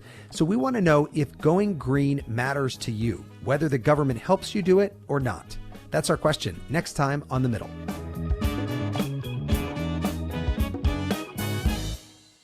This is Ira Glass of This American Life. Do you know our show? Okay, well, either way, I'm going to tell you about it. We make stories, old-fashioned stories that hopefully pull you in at the beginning with funny moments and feelings and people in surprising situations, and then you just want to find out what is going to happen and cannot stop listening. That's right. I'm talking about stories that make you miss appointments and ignore your loved ones. This American Life.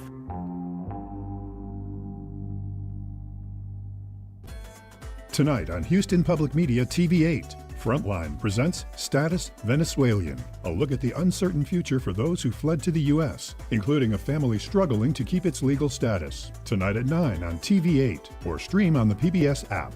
Support for Houston Public Media comes from attorney mediator Ron Bankston, providing in-person, video conferencing, and hybrid mediation and arbitration services. More information is available at ronbankston.com.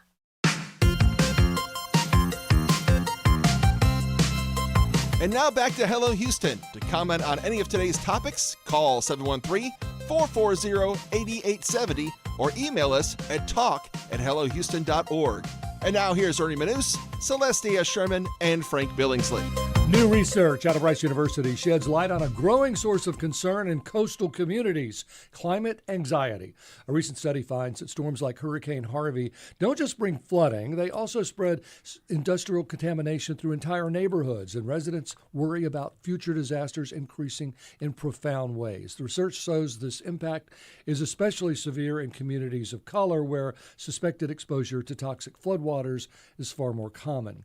The findings raise important questions about how we prepare for rising climate risks in places where heavy industry and vulnerable neighborhoods sit side by side. So to help us understand what this study uncovered, we're joined by Dr. James Elliott, professor of sociology and co-director of the Center for Coastal Futures and Adaptive Resilience at Rice University. If you'd like to join the conversation, call or text us at 713-440-8870.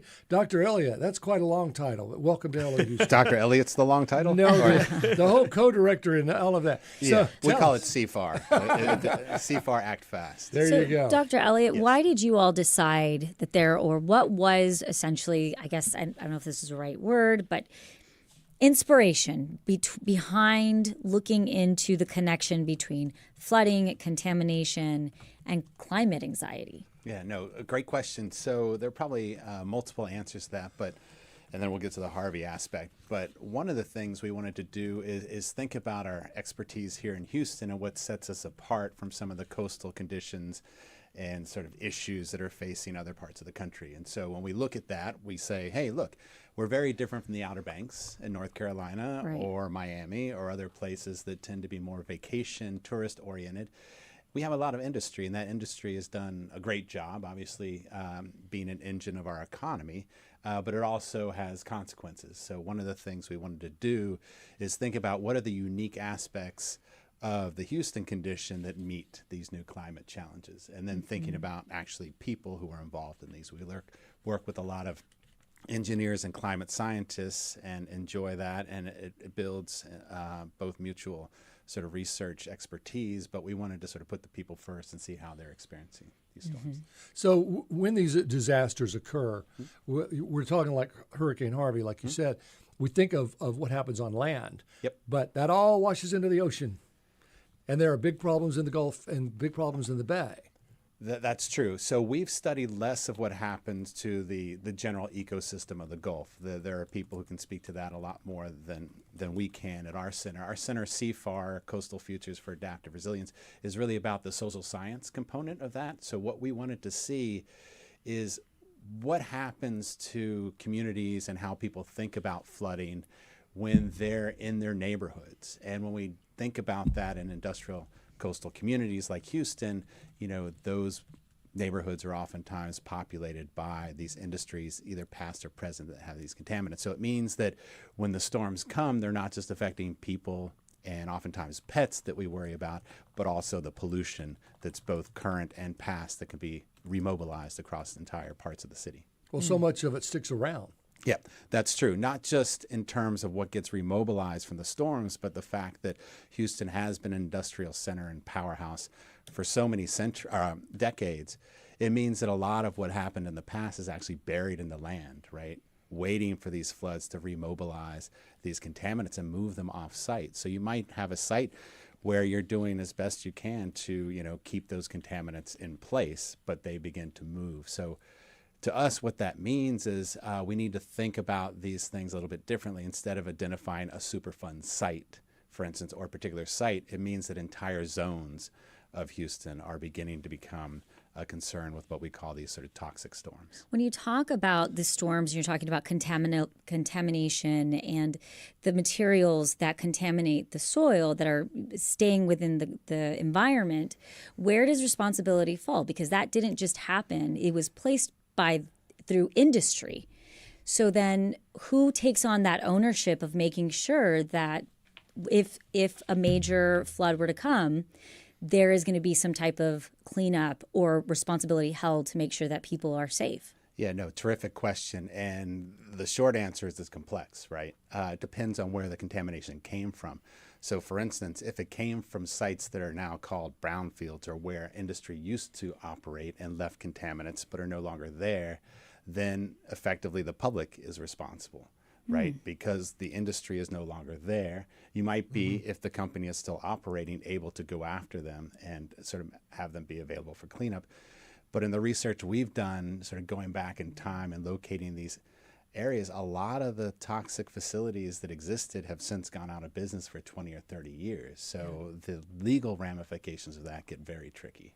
Right. So I keep hearing the word contaminants. Can you give me a little more specifics? I wish I could. I'm a social scientist, but I would say that basically the types of chemicals that we use in shipbuilding, in refining, in all sorts of heavy industries. So we're talking everything from lead to benzene to other hazardous chemicals that are registered with the federal government as being known carcinogens. Well, as a social scientist, how do you tell different neighborhoods where the danger lies and how risky it is for them in particular? Right. So all of this, because it hasn't been studied, we're trying to raise awareness about this, has been studied in very small scales. And so historically, probably the best known efforts at this came after Hurricane Katrina in New Orleans, where it was known that large areas that had Superfund sites that had been flooding needed to be soil sampled. And then out of that, there were understandings and lessons learned about how you go about that testing, because you can miss a lot of the contamination if you're not testing in the right areas. Here in Houston, closer to home, we have concerns, obviously, around Superfund sites and the creosote site in the inner loop area. And so people have been testing soils there. So part of it is testing soils, looking at how widespread these things are and getting baseline conditions. But because Harvey was not the first storm, these things have been spreading quite a bit over time. So it's hard to establish a baseline. Yeah, that was one of my references. Katrina took so much stuff out of New Orleans and put it into the Chandler Islands. It just all went right there into the Gulf of Mexico and ruined their oyster industry for years. I mean, it was really tough stuff. So this all kind of is one big environment you have to look at. No, it's true. It's all connected, as people like to say, and it's been connected for a while, right? One of the things we are concerned about, obviously we're concerned about the Gulf, but we were concerned about how people were understanding these things and looking at sort of questions of what we might call climate anxiety, right?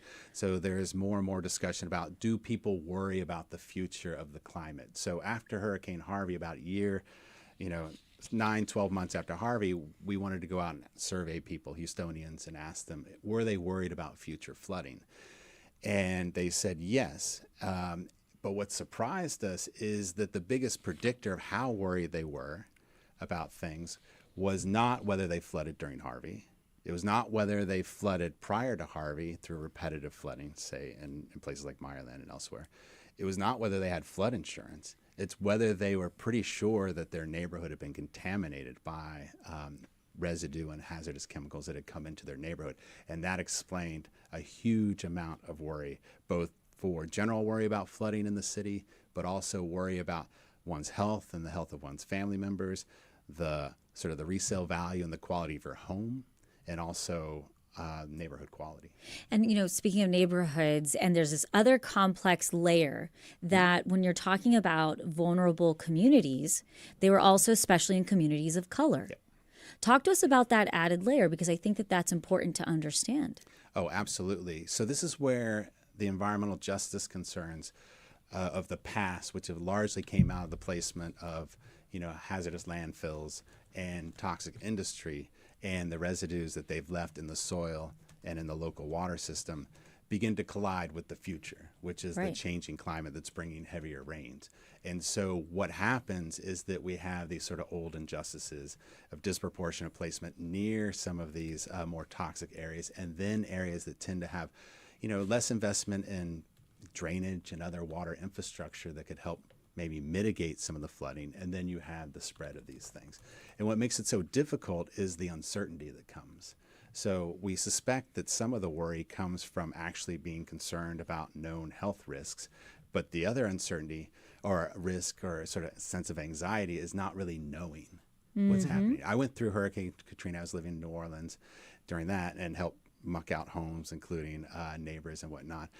And that was stressful, right? It takes a long time to rebuild, but what we're beginning to see is it's one thing to flood and then muck out your home. It's another thing to do that and then worry if your kids are playing in a yard or a nearby park that might not be very healthy. Wow. Before I take a call, and I want to remind folks they can call and join the conversation. It's 713-440-8870. I want to ask you, though, in surveys like this, in studies like this, I'm often fascinated by the idea of you're talking to people about what their belief is, what their thoughts are about this, but not what the reality of the situation is. Why does it matter people's perceptions as opposed to what is the reality? Yeah, so two parts to that answer. As social scientists, we have sort of an understanding that if people believe something that's real, it can be real in its consequences. If we believe the stock market's going to go up and we all go invest, we can raise the stock market, et cetera. So the perceptions in this case can actually have mental health effects, right? If you're stressed about what's happening in your community, it can actually imprint on your body, and people have shown that it can create different long-term concerns. So there's that component. But to your question, it's a great one, right? So because the testing and contamination, we know from a lot of reporting and soil tests after Harvey that there was quite a bit of contamination, right? This was in the national news, local news. But the exact pinpointed locations of those contamination events are still somewhat unknown. So we have this sort of Pulp Fiction situation, right, where the absence of evidence doesn't mean the evidence of absence. And so we have to rely on citizen science to sort of think about this. And so we rely on the residents to do this. But as social scientists, we also have sort of the trust with verify. And so what we did is we took the measures from our survey, which is representative of Houston residents. It was conducted by the Kinder Institute for Urban Research on campus. And we basically looked at the correlation between how certain are you that there was contamination in your neighborhood, and then we mapped FEMA flood map depths for Harvey against the location of known toxic or hazardous facilities registered with the federal government. And there was a positive correlation. So there is external validation of the perceptions. 713-440-8870. Mike is on the line from Cyprus. Mike, what's on your mind? You're going to need to hold one second, Mike, for a second, because the doc's got to put on his headphones. Now you can go. Yes, I just had a question that he may know. If the prevalence of businesses that contaminate the soil in their processing, do they knowingly skirt the rules and regulations of getting it cleaned up by, for instance, selling to some smaller firm who may not have the ability to clean up this contamination, and it goes on for a decade or so, and then they sell it to someone else smaller, and there's no way to clean this up? And does it go back to that original person who contaminated the soil? Mike, thank you for that comment. Doctor. Yeah, so if you look back in time, historically, absolutely. I mean, this is where we get the Superfund legislation and the idea that the government should take tabs on the pollution, but that wasn't something that happened until the early 1980s, right, in terms of registering where this happened. So if you go back in time, a lot of these companies and facilities came and went before there was any sort of legal restriction on this. And some of the unexpected consequences, if you look through time at the environmental law and legislation in the U.S., with respect to pollution, what we first did is we started cleaning up the water. We had, rivers in the upper Midwest catching on fire, and creating these amazing, spectacles. And so the Congress basically said, we can't have that anymore. We got to clean up the water. So we have the Water Act. Then we begin to have concerns about acid rain, right? And so we passed the air sort of legislation.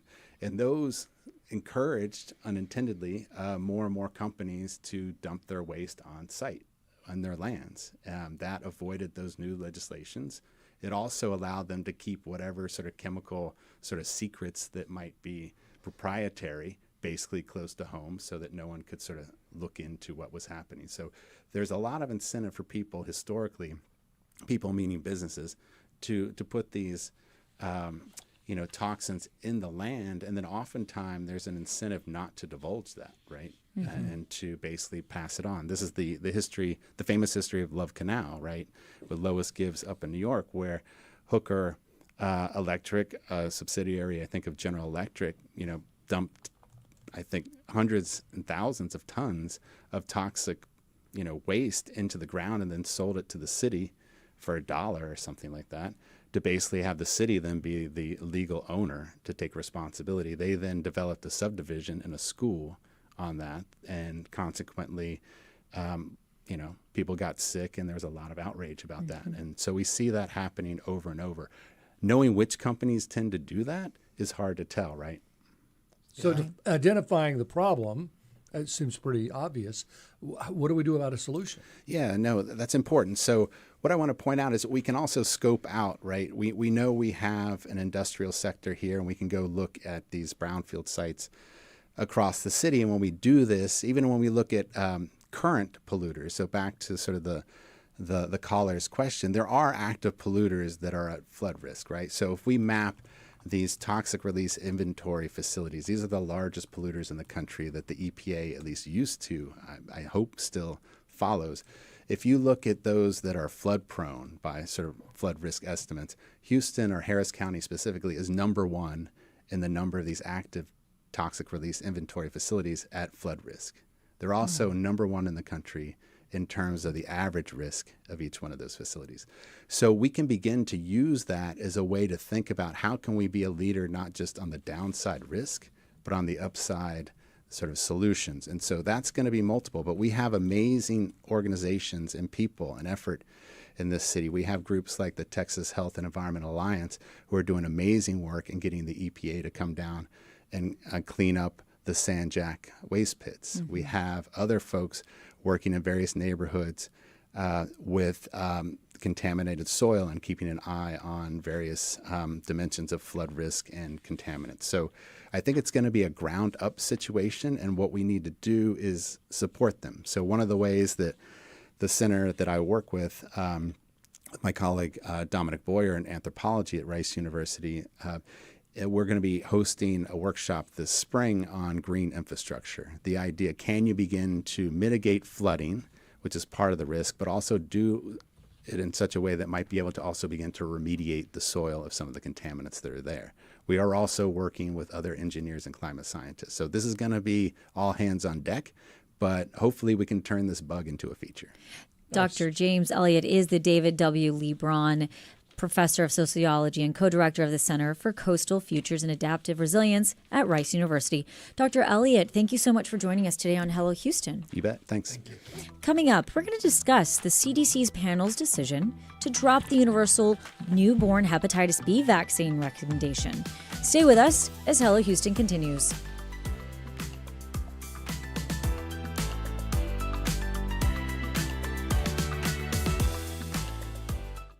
It's not just your car.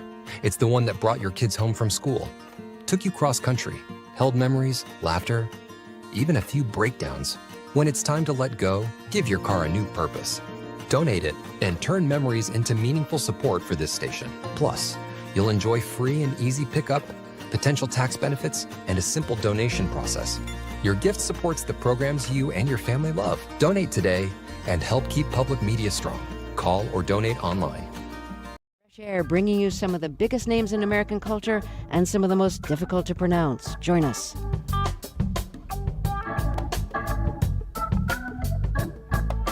Fresh Air, weekdays at 8 p.m. on News 88.7. I'm Jesse Thorne. You want some real, insightful conversations about where art comes from? Well, Bullseye has you covered, as long as you don't mind a little bit of ridiculousness. Y'all was like really judging me though. They sniffed it out. They sniffed out that I was weird. I was like, I don't know where I'm gonna sit, just like in the movies. Listen, learn, laugh. Bullseye from Maximum Fun and NPR.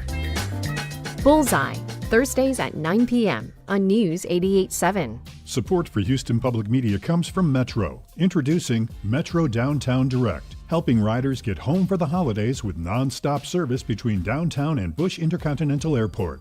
Details at ridemetro.org/500. Houston Public Media is licensed to the University of Houston system, governed by the UH Board of Regents. Information about open meetings, dates, times, and locations is online at uhsystem.edu. Support comes from Discovery Green Conservancy and H-Town Holiday Lights by H-Town Frankie, a light display set to music and inspired by Houston's hip-hop culture. Presented by PNC. More information at discoverygreen.com.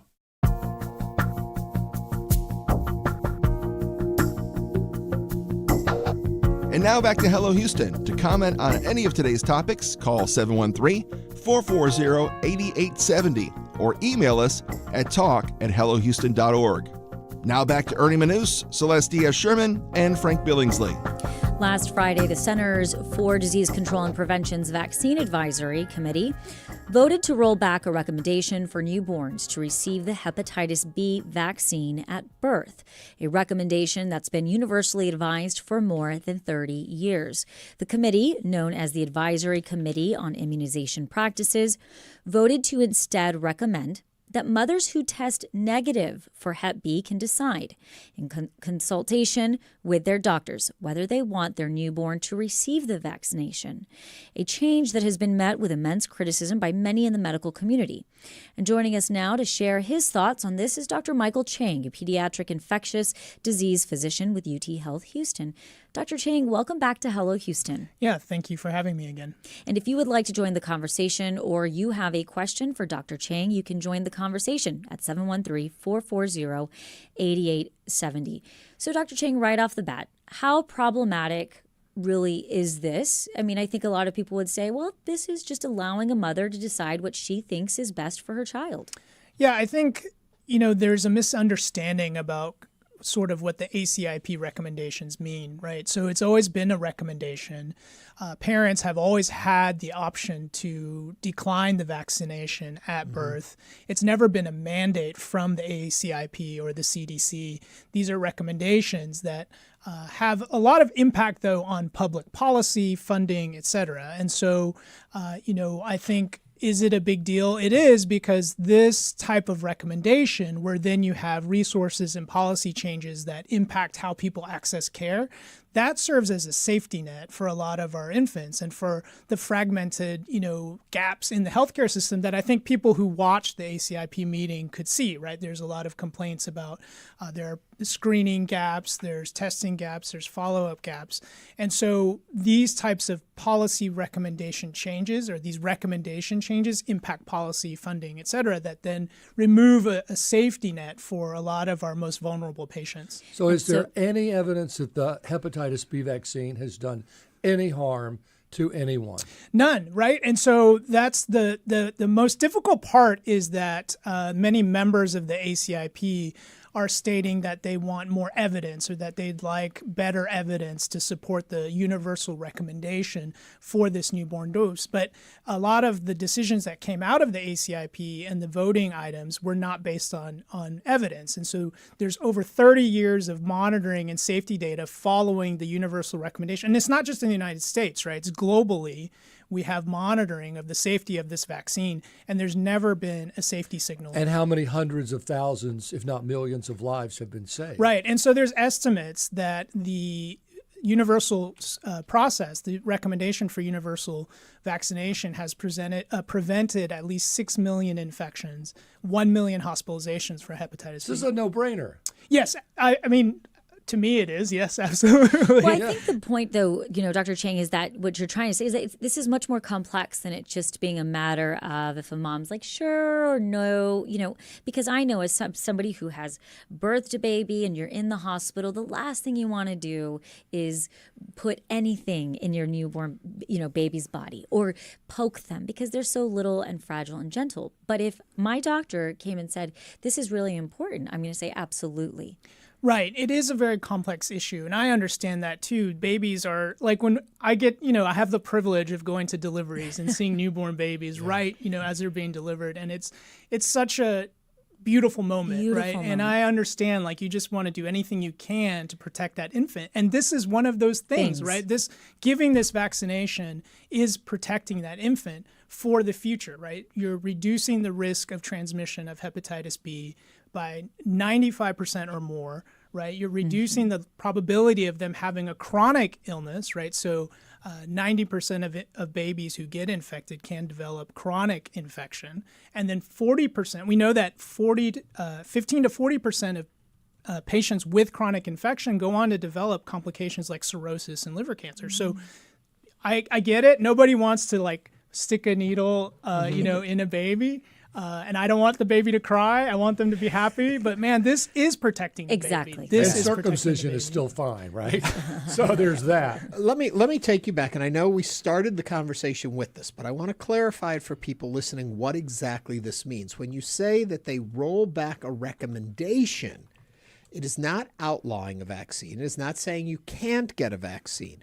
But the impact of them saying no longer to recommend it. What exactly does that mean practically speaking? Yeah, so like I said, there's more to this recommendation than just the recommendation, right? So there's a lot of kind of downstream effects of having a recommendation like this. So that's right. This vaccine is not outlawed. It's not banned. It's not approved. It's like the approval hasn't been removed. In fact, from the ACIP meeting, they said if the mom's test positive, you should still get the birth dose. You should still do everything. So that hasn't changed, and the licensure hasn't changed. And so what happens, though, is that, fortunately, in the last few days, most of the insurers and whatever have said that we're going to continue funding this and that the coverage isn't going to change. But there's the potential for that to change, right? So when ACIP makes a recommendation for a vaccine to be included as part of the vaccine schedule, then insurers in the United States and payers are required to cover it. Right. But it doesn't mean that it's required to be given. It's just required to be covered.